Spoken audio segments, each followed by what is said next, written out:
बोलो भोले बाबा की जय। बोल लिया 18वां अध्याय। हाँ सुनाओ। श्री वशिष्ठ ऋषि कहने लगे कि हे राजन, मैंने दत्तात्रेय जी द्वारा कहा माघ मास मातम्य कहा। अब माघ मास के स्नान का फल सुनो।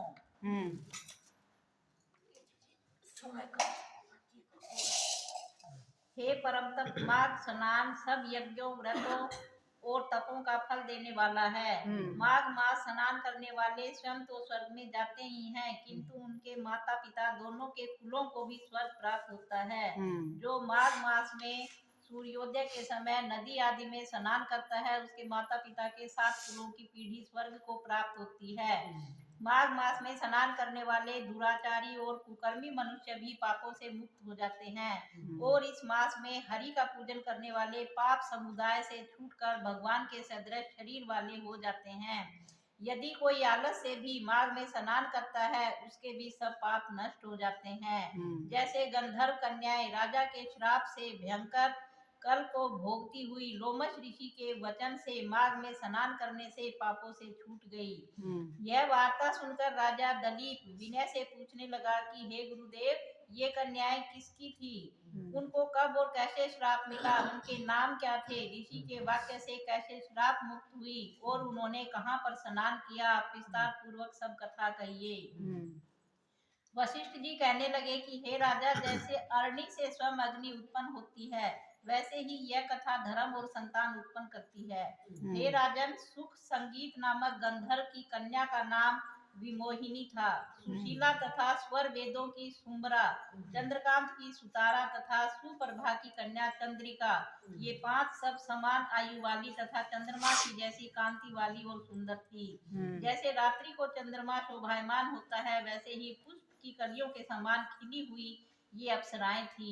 ऊंचे पयोधर वाली पद्मनी, बैसाख मास की कामिनी, यौवन दिखाती हुई नवीन पत्तों वाली लता के सदृश गोरे रंग, सोने के सदृश चमकती हुई और सोने के अलंकारों से सुशोभित, सुंदर वस्त्र धारण करे हुए, अनेक प्रकार के गाने और वीणा अथवा बांसुरी तथा दूसरे बाजे बजाने में प्रवीण और ताल स्वर तथा नृत्य कला में निपुण थी। इस प्रकार वे कन्याएं क्रीड़ा करती हुई कुबेर के स्थान में विचरती थी। एक समय कौतुकवश माघ मास में एक वन से दूसरे वन में विचरती हुई मंदिर के पुष्प तोड़कर सरोवर पर गौरी पूजा के लिए गई। स्वच्छ जल के सरोवर में स्नान करके वस्त्र धारण कर मौन हो बालू मिट्टी की गौरी बनाकर चंदन कपूर कुमकुम और सुंदर कमलों से उपचार सहित पूजन करके ये 5 कन्याएं ताल नृत्य करने लगी। फिर ऊंचे गंधार स्वर में सुंदर गीत गाने लगी। जब ये कन्याएं गाने और नाचने में लीन थी, तो उस अच्छोद नामक उत्तम तीर्थ में वेद निधि नाम के मुनि के पुत्र अग्रिप ऋषि स्नान को गए। वह युवा ऋषि सुंदर मुख, कमल सदृश नयन, विशाल छाती, सुंदर भुजाओं वाला, दूसरे कामदेव के समान था। शिखा सहित दंड लिए, मृगचर्म ओढ़े, यज्ञोपवीत धारण किए हुए था। उसको देखकर 5 कन्याएं मुग्ध हो गई और उसका रूप एवं यौवन देखकर कामदेव से पीड़ित हो देखो देखो ऐसा कहती हुई उस ब्राह्मण के चित्त में कामदेव का डर उत्पन्न करने लगी और आपस में विचार करने लगी कि यह कौन है। रति रहित होने से कामदेव नहीं, एक होने से अश्वनी कुमार नहीं, यह कोई गंधर्व या किन्नर या काम रूप धारण कर कोई सिद्ध या किसी ऋषि का श्रेष्ठ पुत्र या मनुष्य है। कोई भी हो, ब्रह्मा जी ने इसको हमारे लिए बनाया है।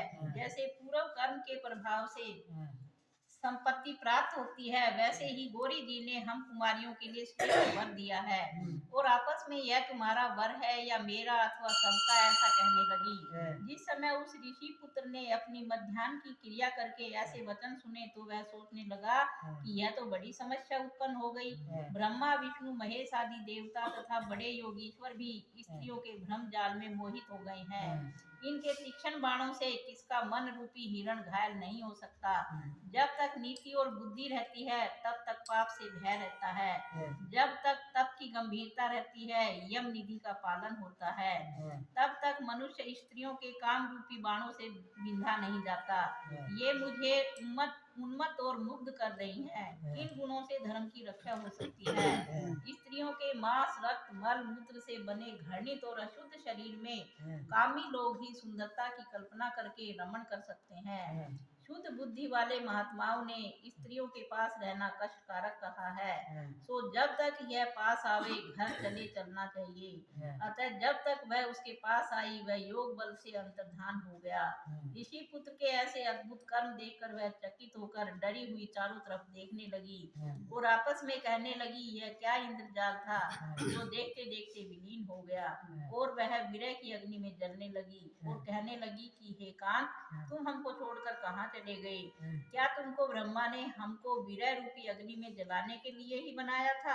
क्या तुम्हारा चित्त दया रहित है जो हमारा चित्त दुखा कर चले गए? क्या तुमको हमारा विश्वास नहीं? क्या तुम कोई मायावी हो? बिना किसी अपराध के हम लोगों पर क्यों क्रोध करते हो? हे हरदेश्वर, तुम्हारे बिना हम नहीं जिएंगी। जहाँ पर आप गए हो हमें शीघ्र ले चलो, हमारा संताप हरो और हमको दर्शन दो, दया करो। सज्जन लोग किसी का नाश नहीं देखते। हर हर हर हर महादेव। की जय।